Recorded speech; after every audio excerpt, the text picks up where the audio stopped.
Hello everyone, welcome to Basketball Vision, and today I'm going to show you my favorite zone offensive play, and I name it Bulldog. I got it from Vic Schaefer's Mississippi State team.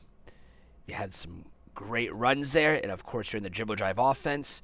He didn't have a lot of great shooters compared to some of the other top teams, but he had some great athletes. They obviously drove the ball very, very well, and he saw a lot of zone. This is one of his main zone sets that he ran. So of course, if you have shooters, this is great.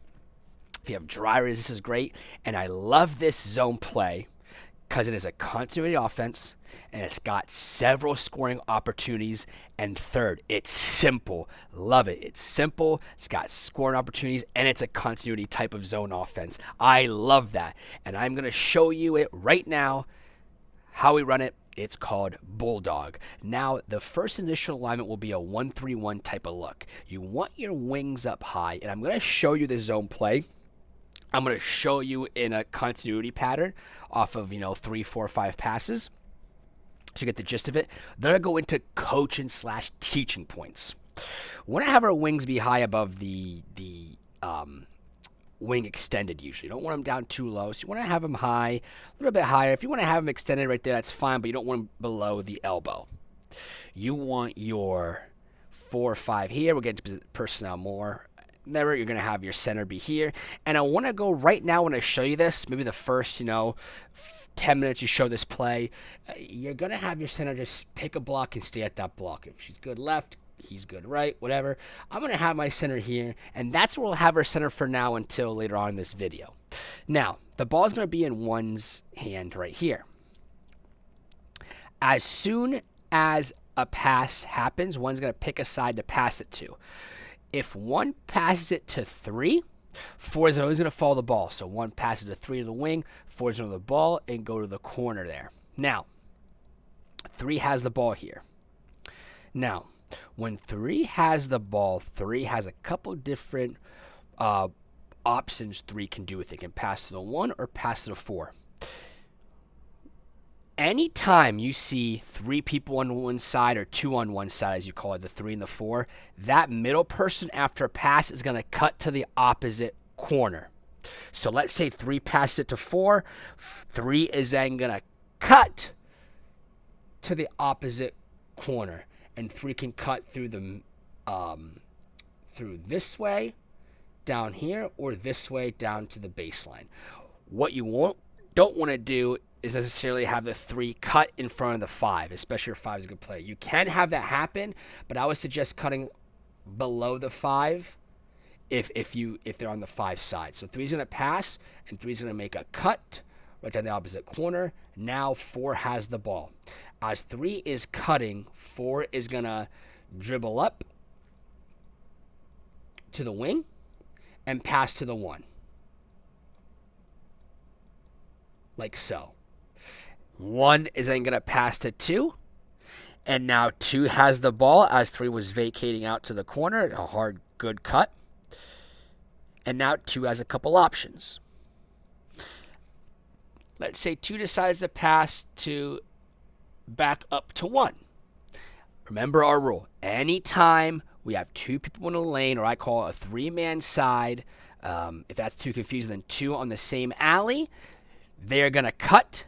Now 2 is going to cut across to the opposite corner like so. Just like this.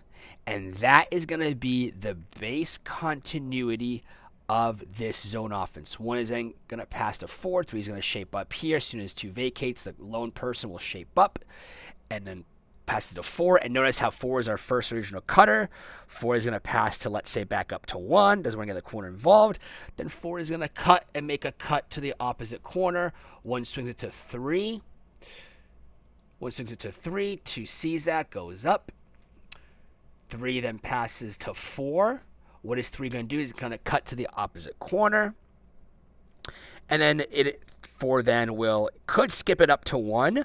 Or usually what you want 4 to do is dribble 1 or 2. We'll go into why we want to take by the dribble if we can. We want to take 1 or 2 dribbles up here, then make the pass to 1.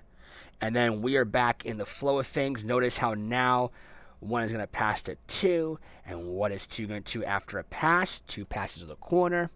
And now 2 is going to cut to the opposite corner as 4 is coming up. And that is the base zone bulldog of the movement that you're going to get. Now, let's go into, before teaching points, some scoring opportunities. Anytime the ball gets into the low post, we want the middle person, where the pass comes to the 4, pass to 2, we want that middle person still cut. Why? To occupy the defense, to get a really good post possession, 2 feet in the paint. Anytime the ball happens, we're going to get the ball to the low post, and we have the middle person cut. 5 happens. 5 doesn't like it. The dribble kicks it out. We're still in our offense. Let's say 1 passed it to 3, 3 passed it to 4, 2 was shaping up, 3 cuts here, 4 skips it back over to 1. Anytime we can get the ball in the high post as the cuts happen, that's fine too. If this person wants to wait a quick second, not 3, not 4, not 5 seconds, but 1 or 2 seconds, guess what? We can have that pass happen right in there, and then we're always going to look high and low as our first look. Then, of course, then we have options throughout whatever 3 wants to pass to, okay? If 3 passes to 5, we're going to have a quick duck in. If 1 passes to 2, then hey, they were going in the corner. It happens here. Now 2 has the ball, and we're still in our offense. And that is pretty much Bulldog. That is how the continuity of Bulldog is going to look. Let's go into teaching and coaching points. Before I go into coaching points, I think the big thing you're wondering is, the first thing is, why is my 5 just standing there? If your 5 is an All-American, All-Conference type player, then of course you want your 5 to be a little bit more involved and maybe go block to block. If you were like me, where a lot of the time our 5 isn't necessarily a great scorer, the way I recruited was more of a defensive presence, more of a pass-first type center, wasn't really a back-to-the-basket type player, I was okay with having the 5 be at the block. And you have to tell this to the center, listen, you could go block to block. What I'd like you to be is be in the block and kind of be there, be a presence, be someone that takes up space, is always posting up when the ball is on their side. If they want them to go block to block, then that's fine. Short corner, that's fine. But for the first maybe 10 minutes you drill this, you want to have your center kind of be stationary, just so we learn the continuity and getting after it. The first coaching point we want in this zone offense is we always want, whoever has the ball, we always want to have 2 zone defenders on the ball for about 2 seconds, a second and a half. Here's why. First things first, we want our 1 to be one of our better drivers, because anytime 1 passes the ball, you want to shape up to that side, just to make that pass a little bit easier when they make that reversal pass. We want the 1 to really look and see if there is a gap.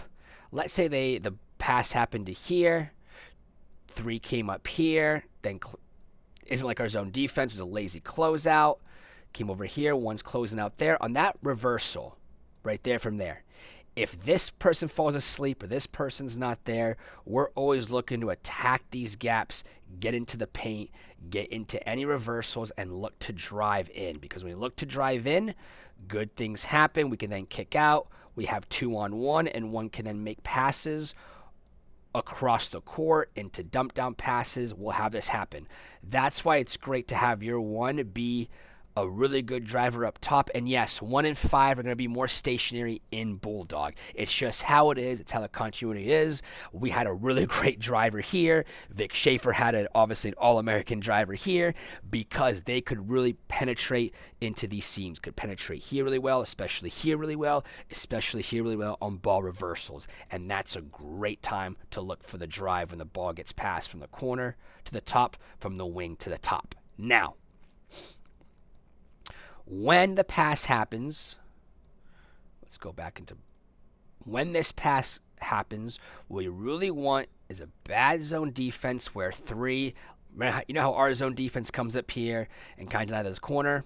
If you don't know what I'm talking about, look at our part 1, part 2 videos. If 3 is going to allow this pass to happen, of course, we'll always have a shot with the cutter going through. We're putting a heck of a lot of pressure on this, on their wing, and we're going to have an open shot, an open drive, open score right there. And of course, on a reversal here, we have a pass happening from the 3 to 2. And when that happens, 2 could obviously dribble in. And again, you always want to have, anytime you have the ball, if you can take 2 defenders, take a dribble or 2 if you want, if you're confident, if you can. Because when that happens, you're really going to have some really good ball movement. Okay, I'm going to take 2 dribbles in there. Now 1 is shaped up over here on the side where the ball happens. Pass happens here. Now 1 can really go in and kind of attack this player and drive. And of course, then you have some situations where they got to play some man. Maybe 5 are going to have to really step up. You have a dump down pass and good things happening there. And that's why anytime the ball gets passed, you really want to see 2 defenders on the ball. As a cutter is happening here.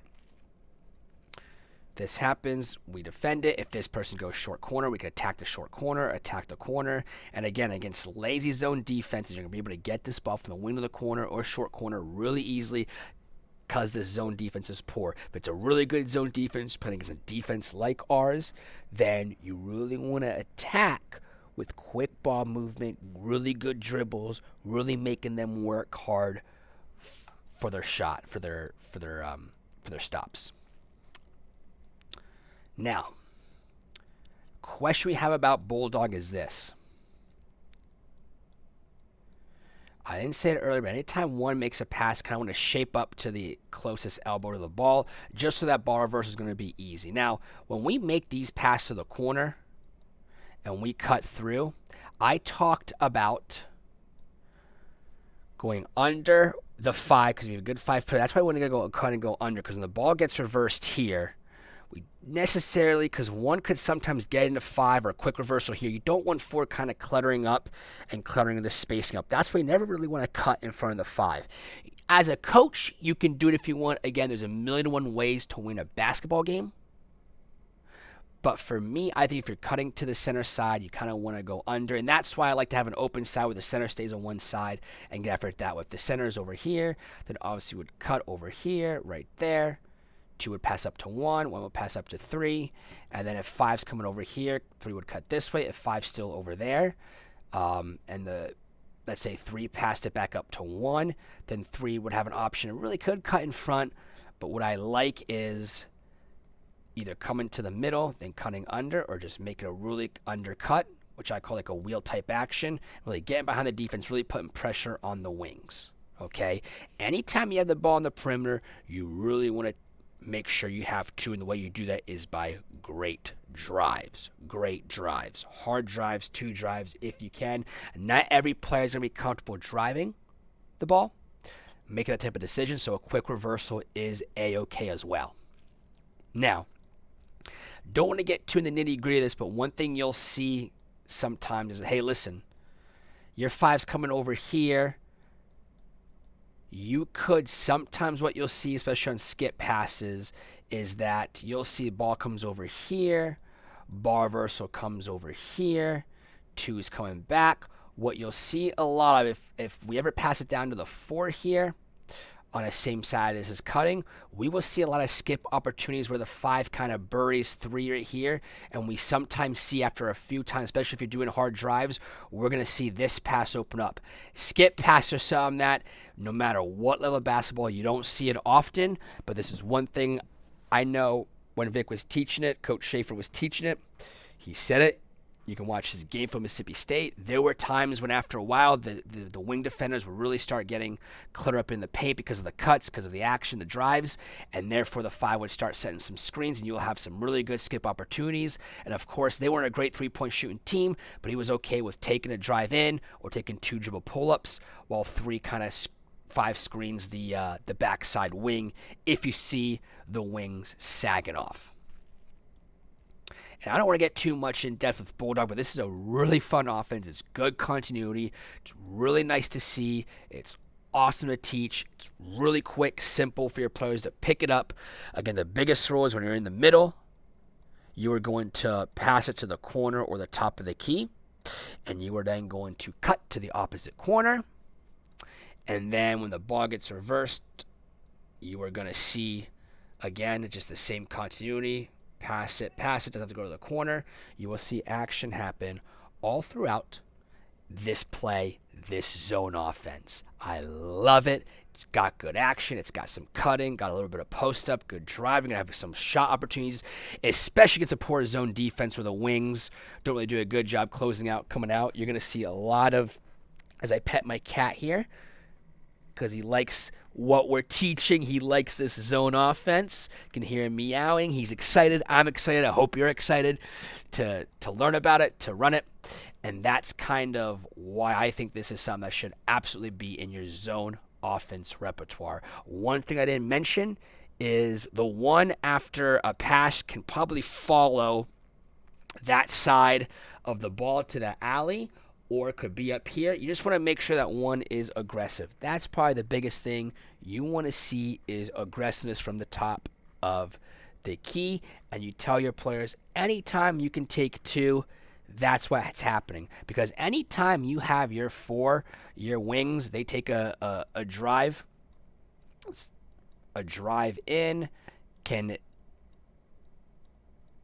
make the defense respond. These quick passes are really gonna stifle a zone defense that's not aggressive, that's not lazy, really gonna get involved. When you get involved in the paint off of drives, you're gonna see a lot of kickouts, a lot of good stuff happening, and after a while, the defense is gonna start collapsing, getting in tighter more, and then that's when you have your closeouts for your threes, or you get even more dribble pull-ups, which if you're not a big fan of them, you get even more drives, more action, with that type of action. What I mean by that is, let's say you don't have a great three-point shooting team, you can still get involved and still drive. You can still get involved in cuts. Two other coaching points I want to make note of is we didn't really talk about getting the ball in the high post besides, let's say, pass happens to two, True then pass it to one. It's okay to get the ball in the high post. If that's something you want to do especially the zone defense special does not defend the high post well at all, getting the ball in the high post is fine. We're still going to do it. We're still going to get after it. If, let's say, we start a 1-3-1 alignment and we get the ball from the top of the key to the high post to start our offense out, that is A-okay. We're okay with that. And then whatever side two wants to pass it to, they could, like we said earlier, they could fill that side to start the offense, or they can go opposite. It doesn't matter because we're always in our bulldog action continuity. We know what to do. We know how to run it. We get through it. And of course, if you want to get your five more involved block to block, that's okay. You can do that as well. And the more powerful of an offensive player your five is, the more you'll want them to get involved. And of course, on skips, when the ball gets past that side, you definitely want to look at these type of opportunities for post-ups.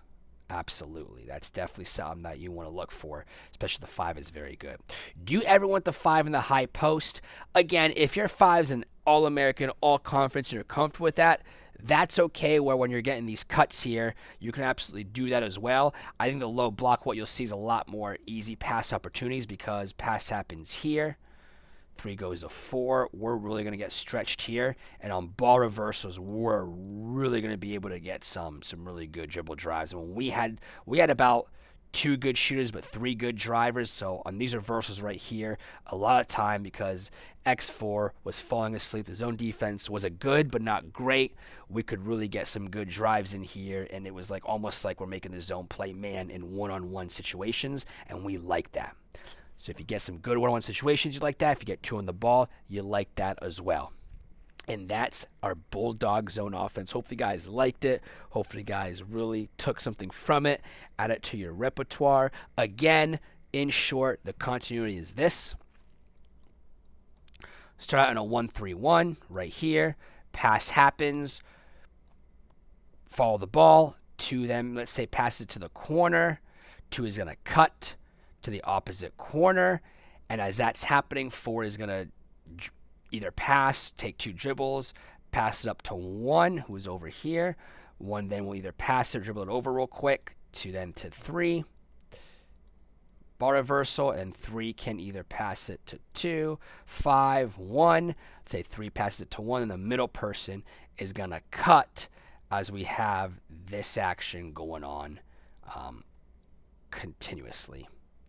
And if you got a really savvy player here, you can kind of space it out to the side to not. Originally, I said just keep them right here, but then after a pass, you can go over there. Really, the better of a driver your 1 is, you're just going to be able to move them a little bit over or a little bit off, a little bit up, depending on how you want to position that player or that player themselves. Which I love about it is they'll figure it out and they say, wow, I can see some driving opportunities, so I'm going to drive here. When I have it this alley or when I get the ball in this alley, I can kind of drive and look for opportunities. Again, this is Bulldog. It's a great zone offense. Hopefully you guys can take something of it. I love it. Hopefully you guys enjoyed it, and thank you so much. Subscribe, continue to like our videos, and look forward to more type videos such as this. Again, zone against man videos on our channel. Thank you so much, guys. Appreciate it.